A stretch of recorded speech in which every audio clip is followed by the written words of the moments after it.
Okay, everyone, thank you. Welcome to the the Super Hour. Site Super's take on how digital is impacting construction. Should be a lot of fun. I'm Javi Glatt, co-founder and CEO of CAD Makers with the developer of cmBuilder.io. We'll talk a bit about that today, and I'm your panel moderator. So this should be a lot of fun. We have a great, awesome panel today, an incredible 80+ years of construction experience on this panel. So I'm going to do my best to ask some questions and get out of the way. As they say, a pass first point guard. So hopefully just set up the team and get out of the way. So it should be a lot of fun. So first panelist is Jim Pritchett, senior superintendent from JTM Construction based in Seattle. He's a 30-year veteran. Jim thrives in utilizing full potential, delivering complex, challenging projects, leadership, communication skills, extremely experienced in highly complex projects in the Seattle area, and very, very adept at logistics plans for the site, field staff. Welcome, Jim. Next, we have Walter Payne, Senior Superintendent from Sinker Construction here in Vancouver. Walter is a wealth of on-site experience augmented by his excellent leadership skills with the ability to assume responsibility, mediate, and communicate with all members on the project team. He works to ensure that all work is completed on time and on budget while maintaining the highest level of quality and safety. Little fun fact that I've worked with Walter on projects in the past, and including one of his, I was fortunate enough to work with one of Walter's Syncra colleagues, named Les Jorgensen. Les Jorgensen taught me when I was first breaking into the industry. I learned a lot from Walter's colleague Les, who was senior superintendent, and I always found our meetings on site to be very fruitful and enjoyable. Last, we have Tyler Brown, General Superintendent from Smith Brothers Wilson Construction, also based here in Vancouver. Tyler is an industry veteran, well known in this area, 25 years of experience in the industry and a carpenter by trade. Spent 10 years as project superintendent and the last 6 years as a general superintendent at Smith Brothers Wilson. So welcome, Tyler, Walter, and Jim. So before we dive into the question and answer, I wanted to just shift gears quickly and talk about maybe two trends that we see in the industry and the reason for this event, what the goals are for this event. So what we see is a massive transformation happening before our very eyes in the construction industry, not just a digital transformation, which of course we're going to talk about, but its project complexity is increasing dramatically. There's stricter environmental requirements on projects. Even the design of buildings are incorporating more stringent environmental requirements. Schedules are tighter, more brownfield versus and mixed greenfield type projects. So renovation projects, these things that add complexity. Means and methods are evolving. So prefabrication and different types of ways we build on site are changing. And also there's a transformation with the people, right? So you have industry veterans that are leaving the industry and passing the baton to younger future leaders in the industry. So the superintendent is at the vortex of all of this, right? A critical stakeholder to enable these digital transformations and all these transformations to take place. And as digital becomes pervasive in our life and in construction, it hits the offices first, but now it's very much hitting the field, right? Digital is now at the edge. It's in your pocket, it's in your smartphone, and it's everywhere. And this is why we built cmBuilder. cmBuilder is a construction. Everything starts with a good plan, and cmBuilder we're building to be the operating system for the construction planning and making it accessible for everyone, most notably the people on site, like superintendents. So that's the reason we're here.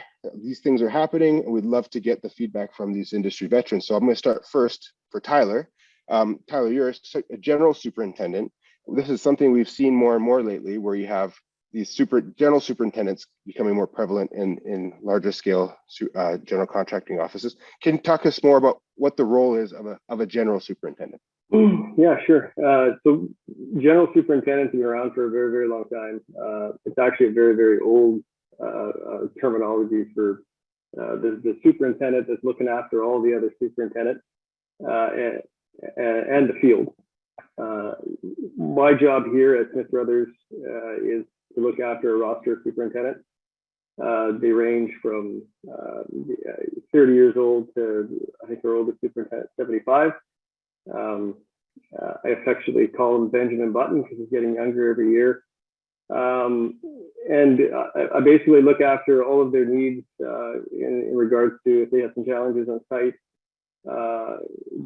even if it's manpower challenges or if it's technical challenges, I try to assist them and get them through that.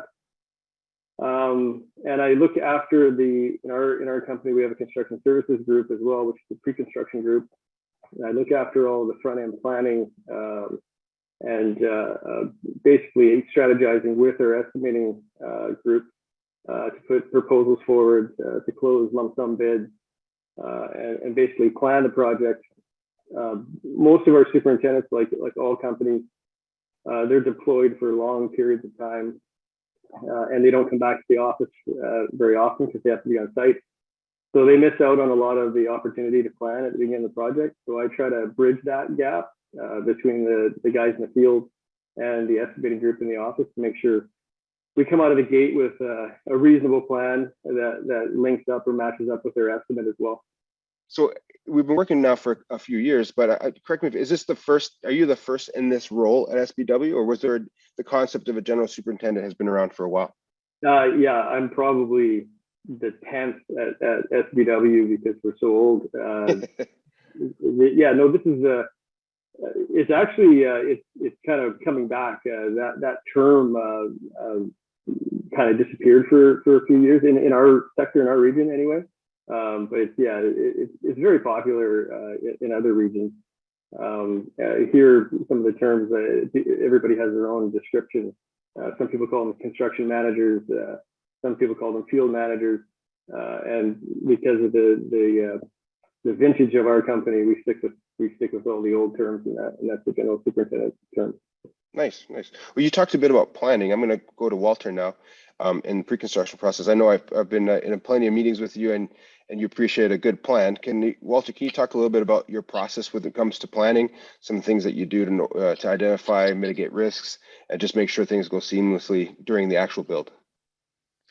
Sure, that's it's all about getting the time to do it beforehand on the job mostly, and it was touched base on there prior to that the more that you can look at a site and the more planning that you can do, the better. And then there's the transition through the site that is helpful. And a lot of the stuff that we need to know is you go on sites, and if you're doing an educational institute or something of that ilk, there's a lot of questions that need to be asked of people who've worked there for years. A lot of it hasn't been documented. There are no drawings of it. So you're looking for local knowledge. You're looking for the civil drawings. You want to see that where the location of district energy is now versus where it was 2 years ago. There's duct banks that have to be considered, all the civil aspects of the job that you need to get nailed down prior to putting a shovel in the ground. And the visual aids that we can use that CAD Makers does is extremely beneficial to people coming onto the job site and starting work. If that's all set down, and of course, everyone talks about the coordinated set of drawings that you would have to start a job, typically.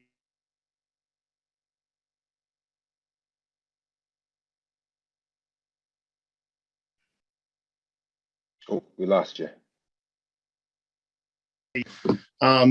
There's things like, am I still there? Yeah, you're good now. Yeah, we lost you Okay. for about 10 seconds. It's on the construction side. This, you can't, this is perfect.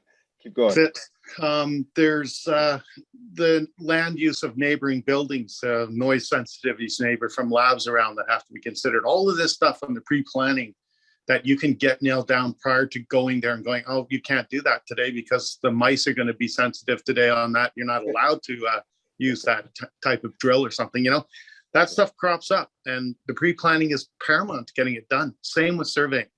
Same with locating the hole that you're digging and all the services in and around it, and then a visual of what you're doing down at the footing level when you get there for the mechanical, that kind of thing.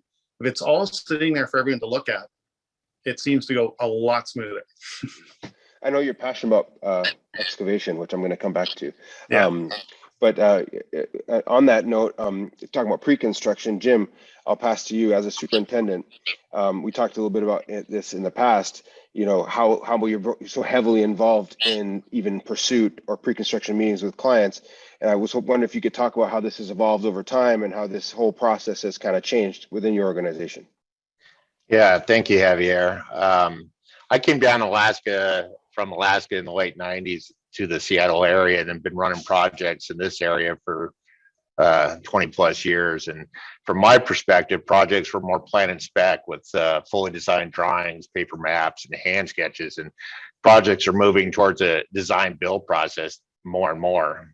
And our clients are engaging the general contractors much earlier in the design phase to control the cost, start construction earlier, and compress the construction time. Requests for proposals more often than not go out with conceptual drawings, which are little more than napkin sketches.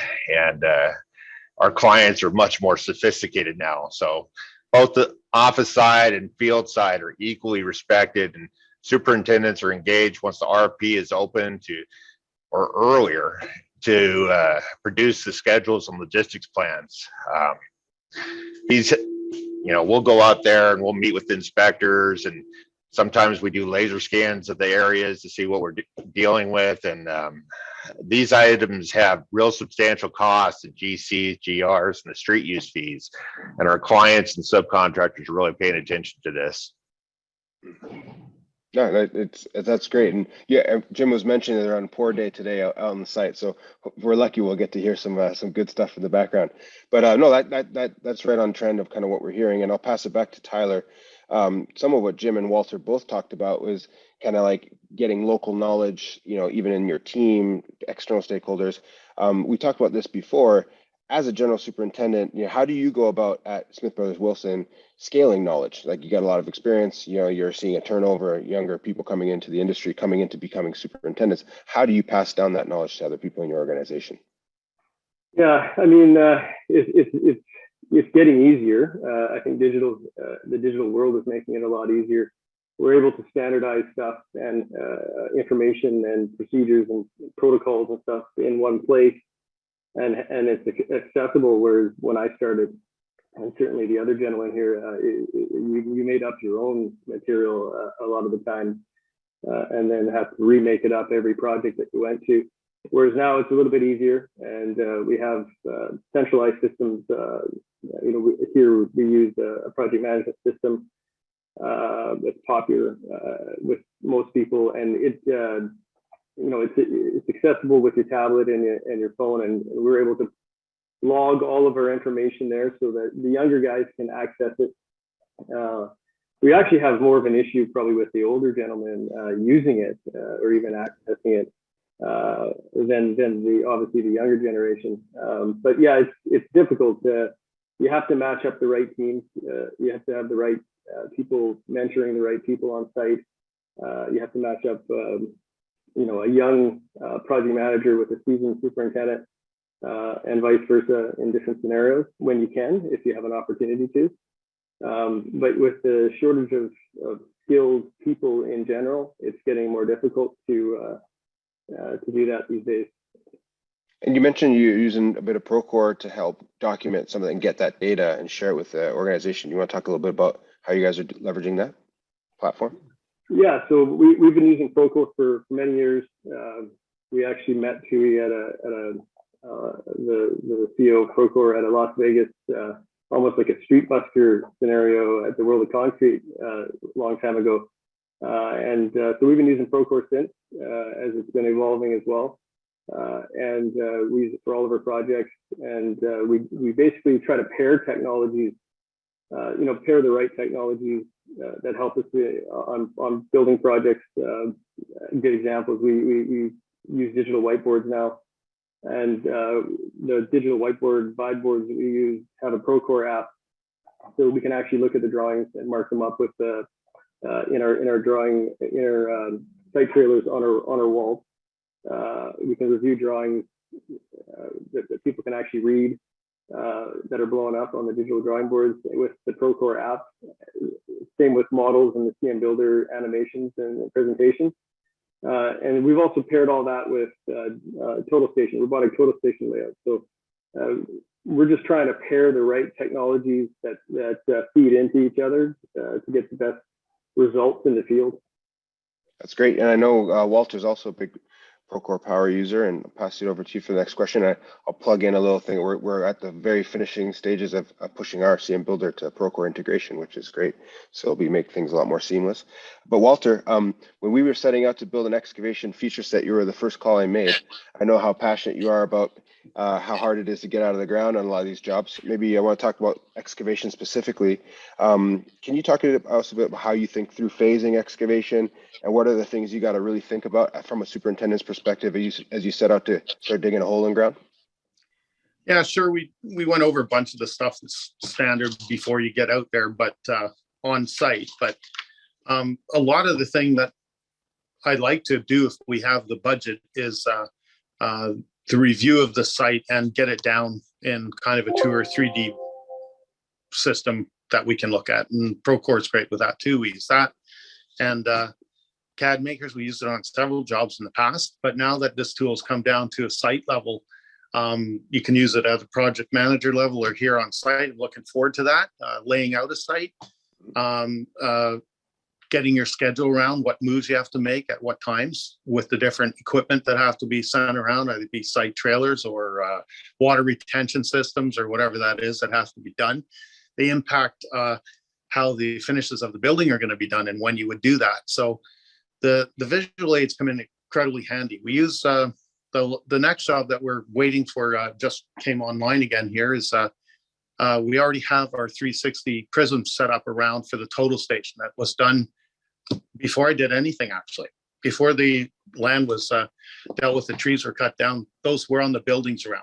And we use a fellow that's into it, working on Butterfly and several projects, large projects downtown, and he can nail things right to the T. And it's so important that you have people that are on board with that, not only in the excavation, but with the mechanical when they come in there as well, that they locate their things properly.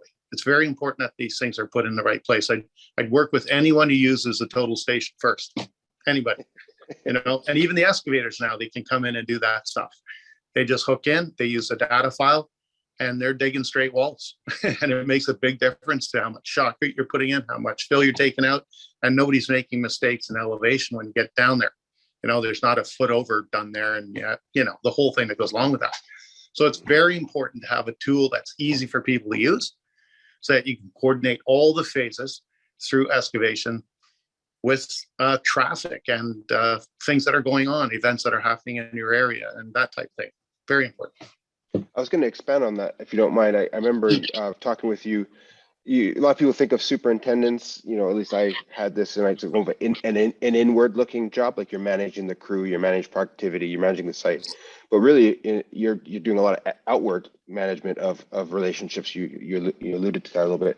On a job recently, you mentioned you had an issue, and I'm going to get to Jim too, about these tight downtown infill sites where you had to relocate power lines before you could do work, or you were encroaching on certain areas of power lines. Maybe can you talk about that, like how these other stakeholders often will creep into your plan and you may have to temporarily move things, and what's the thought process when you have to take those actions? You direct that at me? Yeah, Walter, yeah, sorry. I mean, remember you had a job, I think it was on your Kingsway, you had to relocate power lines and it was a big pain. Maybe you want to talk about how you work through that? Well, that's just planning. I mean, you have to do these things. Kingsway, I believe, was they'd done that before I got there, but all sites are similar. We're doing one right downtown right now. That's we're up against the power lines, and we have to go out there and shoot them, make sure that we can put our drilling rig in there.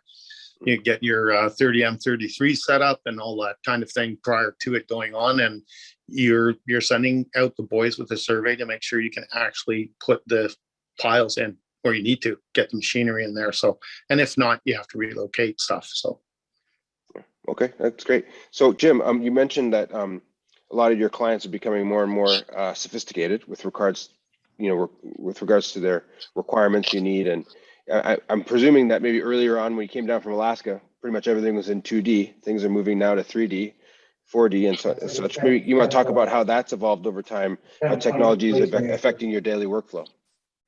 Yes, yeah. When I started way back when, things were very static and primitive. We were taping the edges of our drawings to reinforce our as-built and physically marking up or attaching RFIs to pages. As computers became more accessible, utilization of PDFs became a lot more prevalent, but hard copies were still kept as the primary backup, and it was still cumbersome going through the drawings and not quite as easy to slip sheet items in. Today, we're lean, much more efficient in processing the vast amounts of data. Our drawings are almost exclusively communicated and referenced electronically. At JTM, ASIs are updated virtually immediately into our red lines. Our drawings, as well as our project files, are hyperlinked to the evolution of the projects, RFIs, specifications, and submittals. Structurally, we're QCing our projects by laser scan, both pre and post pour. We start modeling our projects from the conceptual stage when the drawings are napkin sketches, and use these models for clash detection, coordination, constructability, and within our logistics plans. cmBuilder is revolutionizing our logistics plans on large projects of 10 plus acres. It really helps us capture the scope by overlaying the drawings to the site conditions edge to edge. And on our typical building projects, we're able to overlay the drawing in stacks, and it's a comprehensive tool for placement of our project infrastructure, including cranes, man lifts, stair towers, etc. Being able to incorporate the conceptual to construction models makes it invaluable in communicating our message to our clients, subcontractors, in the city. And then once the drawings are overlaid and models are placed, it's real quick and easy to add and relocate resources to coordinate activities prior to executing them in the field. And that's great. I was going to also ask about how often would you say percentage-wise are you being required to produce 3D or even 4D plans, either in pursuit or in early stage pre-con? Model-wise, we do it quite often. As far as logistics plans, this is the first tool that we've really found. We've started doing some 4D schedules, and but that's a whole nother set. But cmBuilder absolutely has the capability of doing that, and we're very young to cmBuilder in acquiring it and utilizing it, so we're just touching the surface. But it's a great tool. We have 30 plus superintendents here at JTM, and they're all real excited about using it, and we're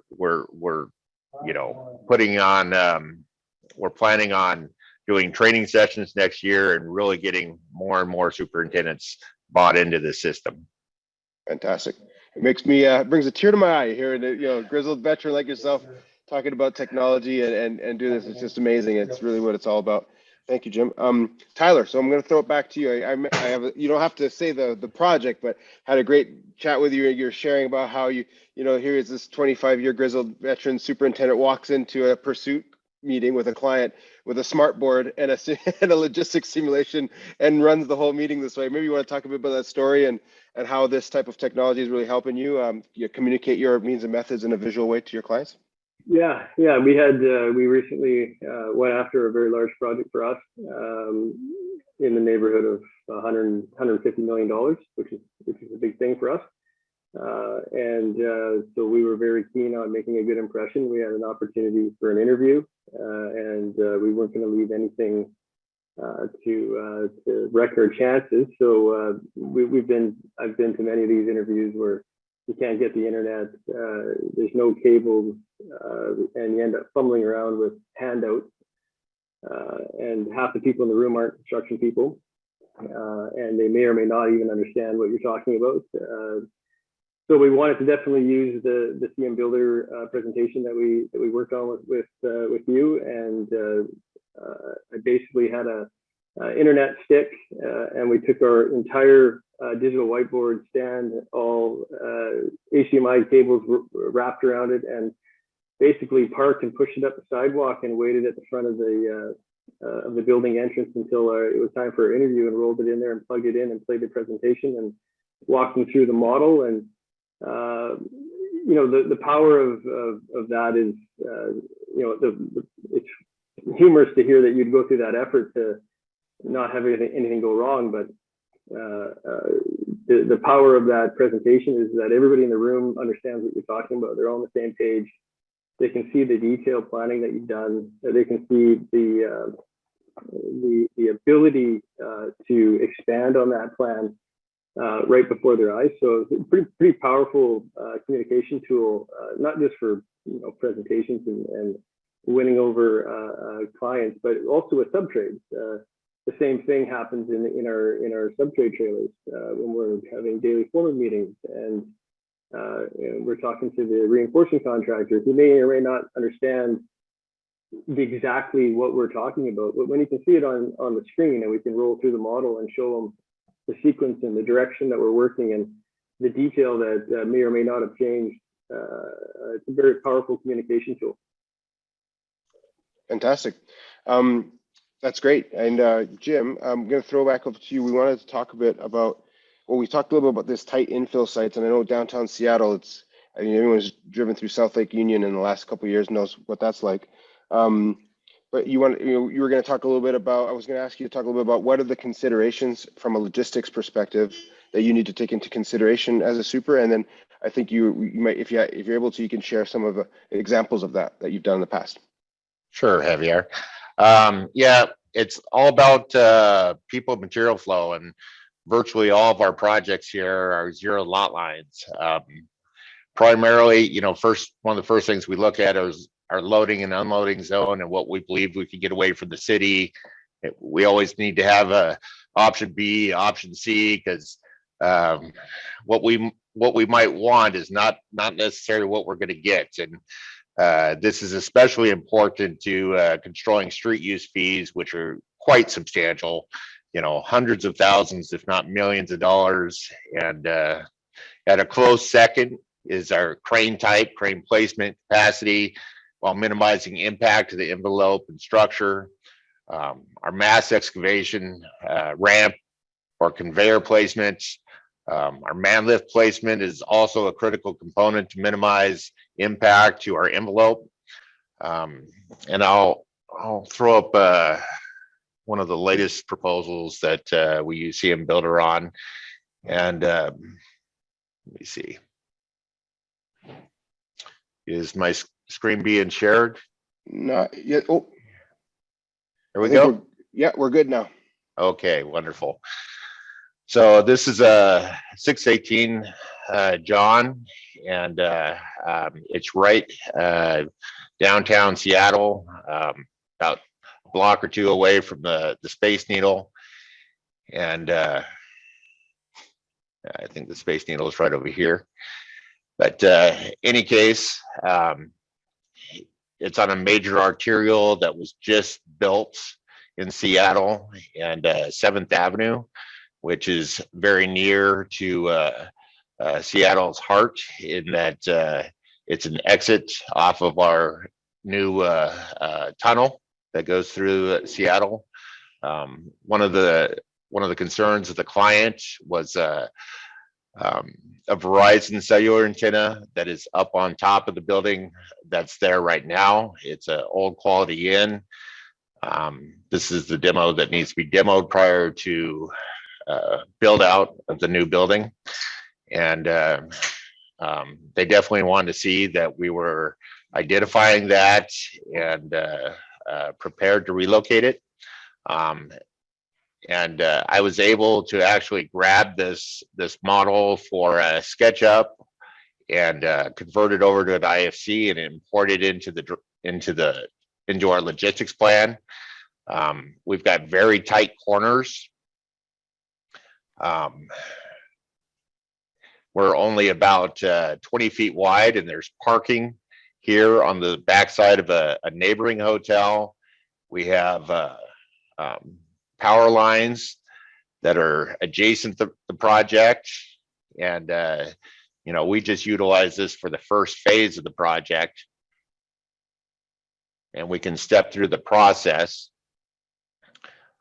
showing for basically our demo where we're where we're going to be starting demolition of the building, and kind of equipment placement, and in a later slide I'll show you kind of our haul route to our mass excavation. Whoops, jumped ahead too much. Our mass excavation, where placement of our ramp, where we plan on pouring the foundation, staying off of 7th, and then placement of our crane, placement booms, and just general equipment. Also, we have our banker take set up, as well as our egress stair towers. And this is one of those conceptual drawings that was literally just a napkin sketch, some basic elevations of the building, as well as basic floor plates, and that was all that was in the RFP. And we created this model based off of that and incorporated it in. We've established our man lift, where it makes best sense to make our man lift, because we have a lot of steps in the building and limited access. Our secondary point of egress with our stair tower,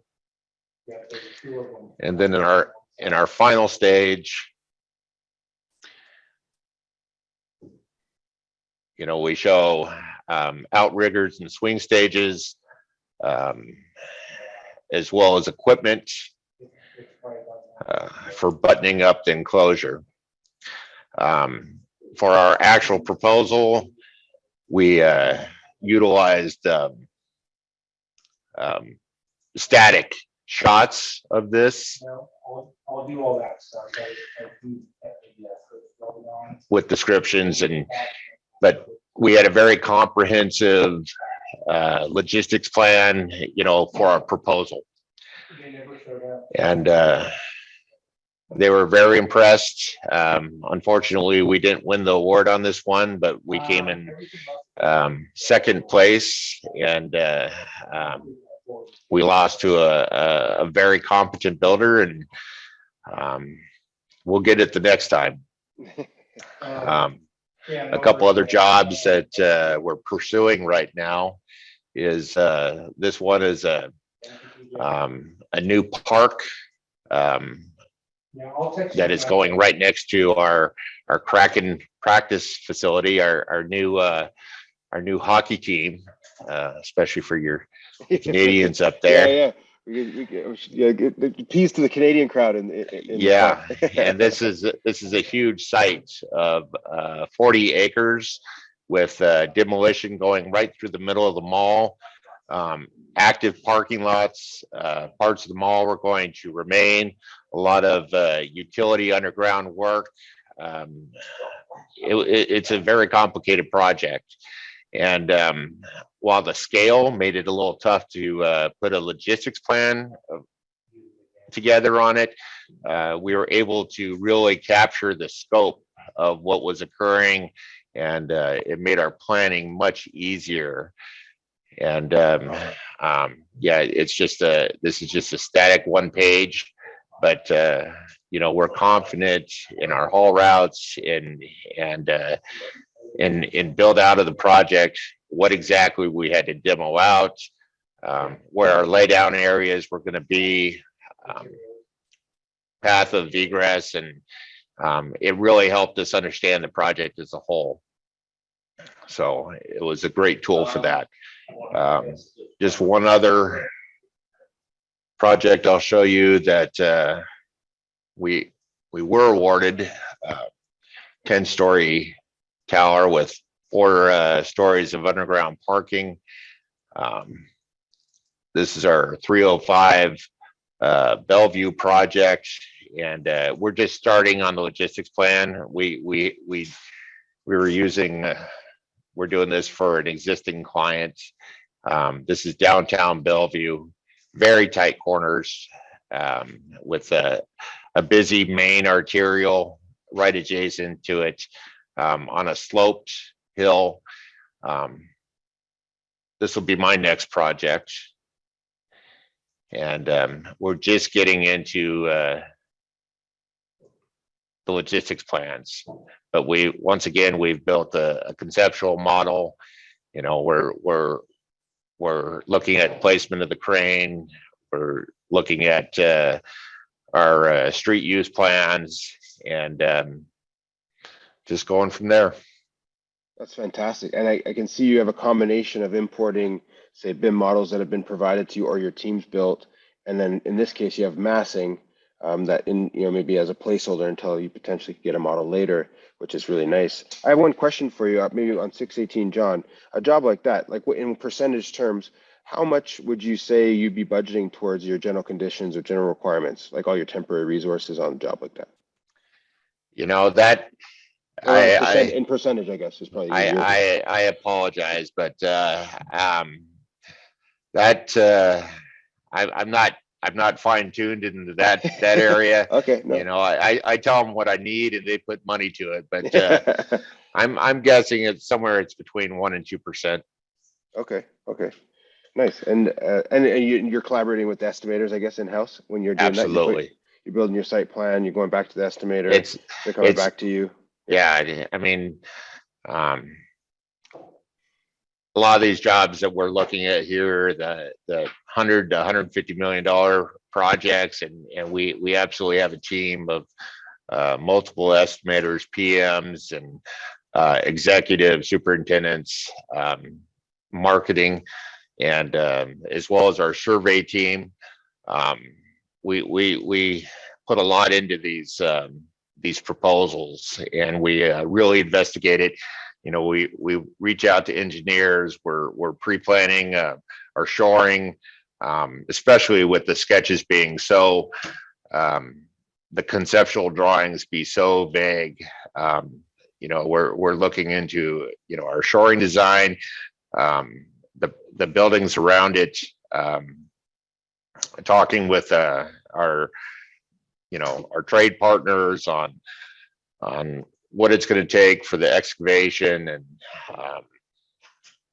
structure and envelope all the way around. That's great. Thanks for sharing. There was a question here. Maybe we'll just throw it out to each one of you. We'll go through some questions and then I'm going to finish with a little teaser. There was someone that asked for a demo. We won't do a full demo, but I can actually just show a little bit. But maybe we'll go to Walter first.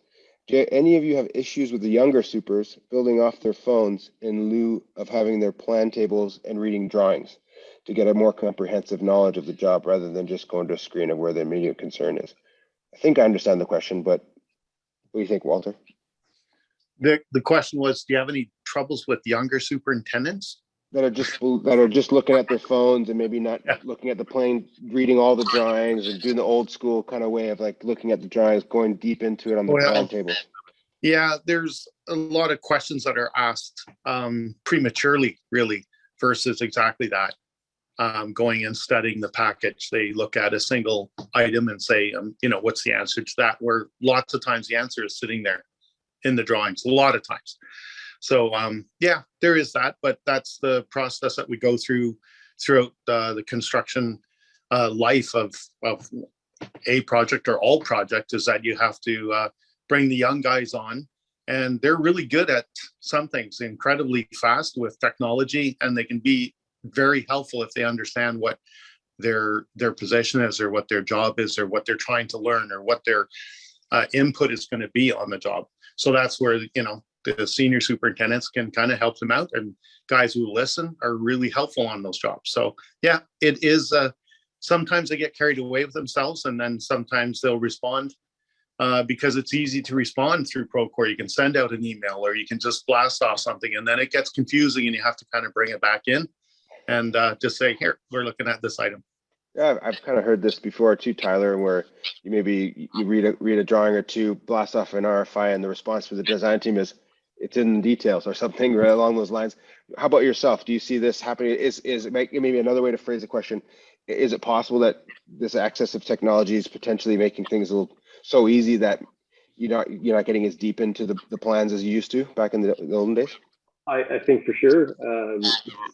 I think there's probably little we can do about it. The phones are here to stay. The information's on the phone. I think it's more about the person looking at that information and making sure that those people understand that there is a bigger picture and there is more to look at. And your phone is probably not the best tool to be looking at it on. You're going to have a mighty myopic perspective of what you're building. It works in some situations and doesn't work in others. If it's a plumber putting a sink together, he's looking at the details of the sink, then it's fine. At least he's using the latest drawings and building it, allegedly the way it should be built.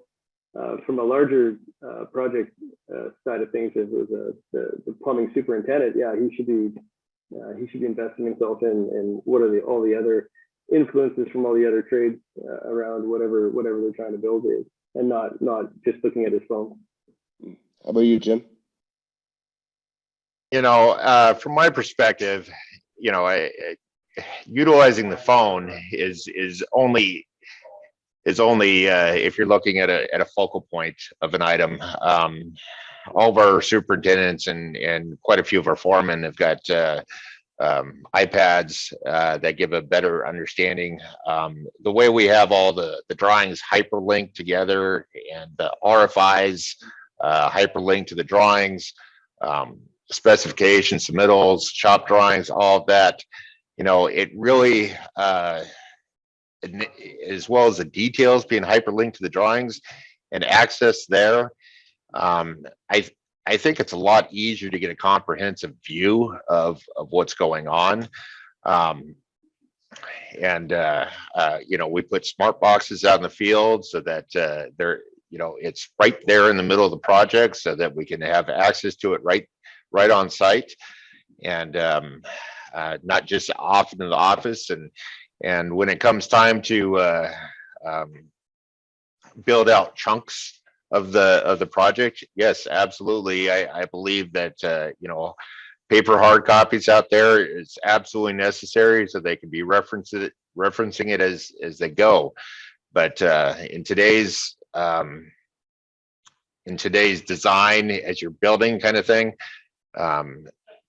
real quick responses, running into an issue, getting an RFI in, getting that response back.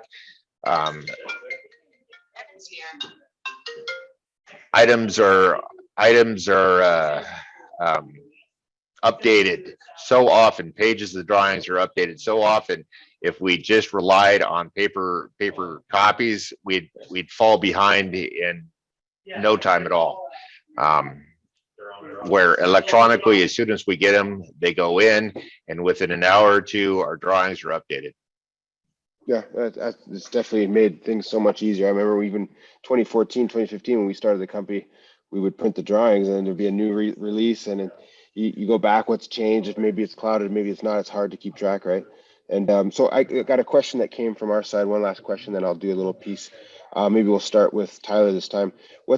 From a superintendent lens, what do you believe is like maybe the biggest opportunity over the next 5-10 years with regards to like improvements in either technology or process? You mentioned total station or like model to field or something like that. What do you think is like a really big opportunity in the next 5 to 10 years is the question? I think deploying technology that is pairing the virtual twin modeling and modeling in general to the layout technology. It's all capable. Both those technologies can be used together and are being used together in many, many different geographical areas, but it's not widely, it's not the standard. And I think that's going to turn into the standard. I think some of the gentlemen had touched on it earlier. It's going to be the model into whatever total station, whatever scanning piece of technology. Digital layout, I think, is what the future is going to look like. Whether we like who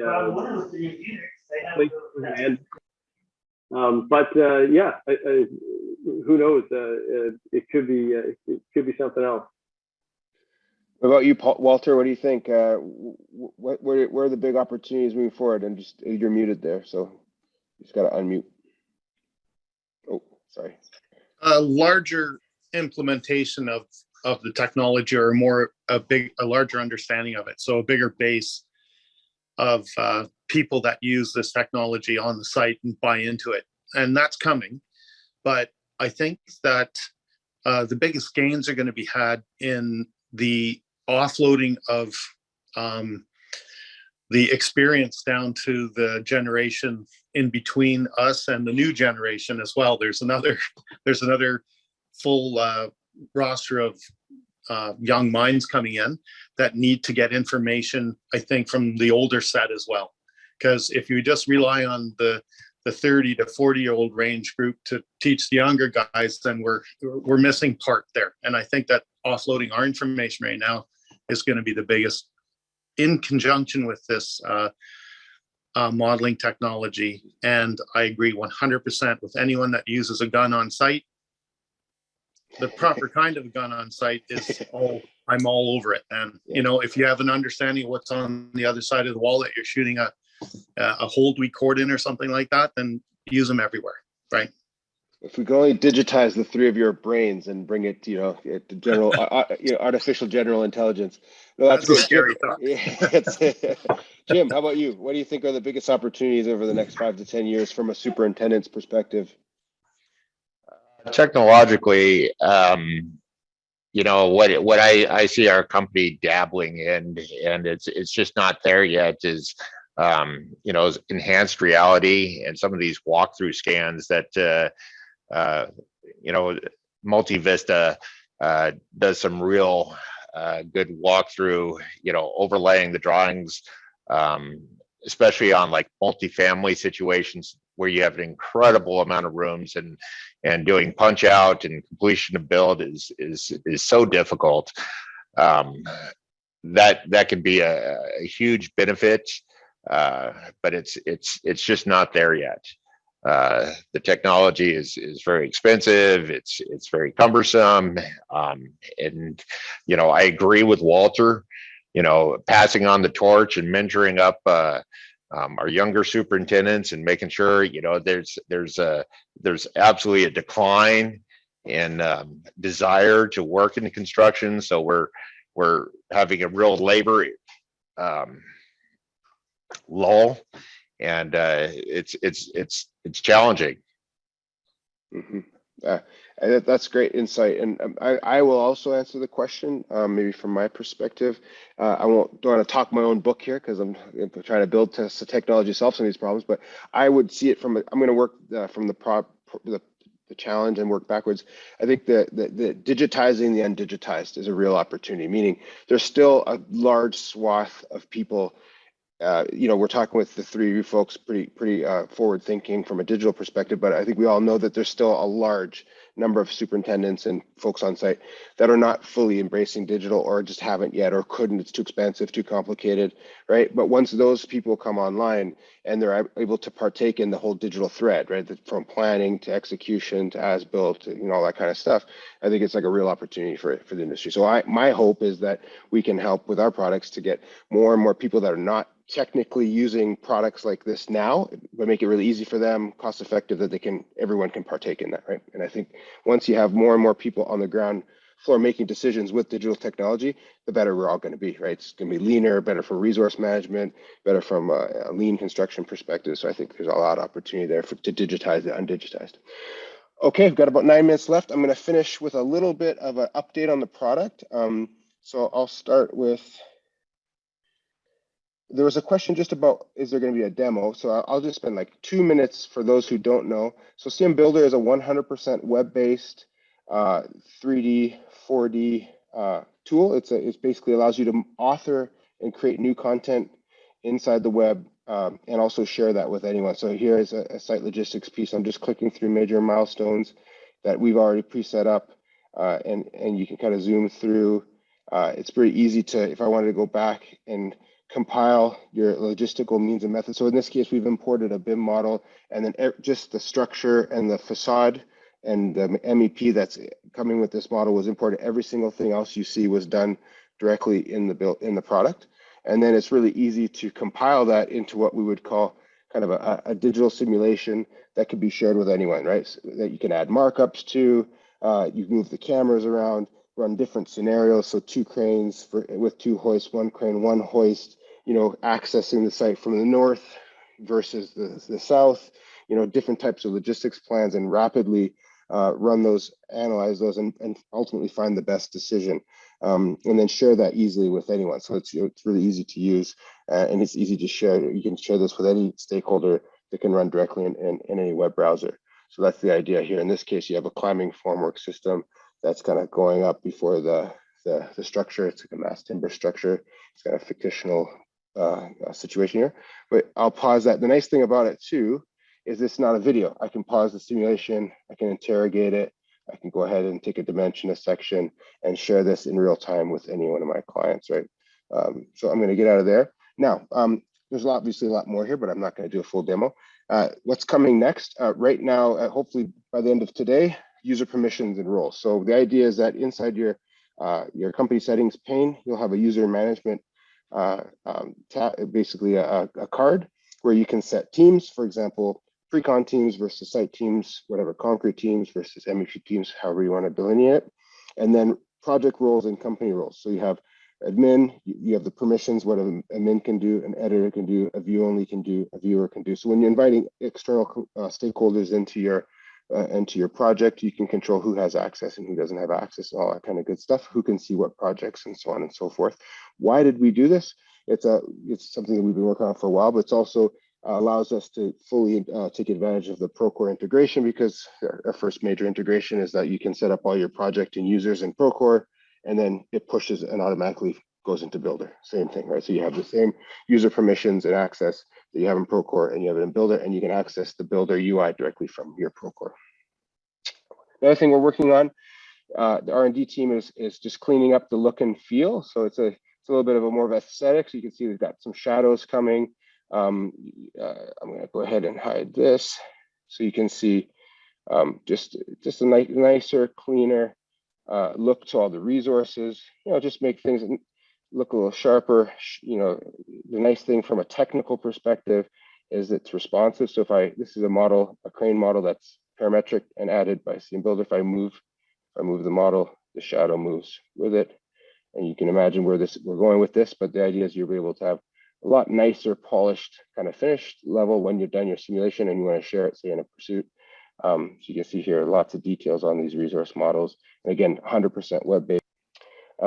This is just the beginning, by the way. This work in progress. We're adding more and more features to this kind of rendered look. All right, so that was a quick demo. I just want to say on behalf, we're early. Hey, I tell you what, if you can finish the meeting 5 minutes early, you should do it, right? Because there's something else we can work on.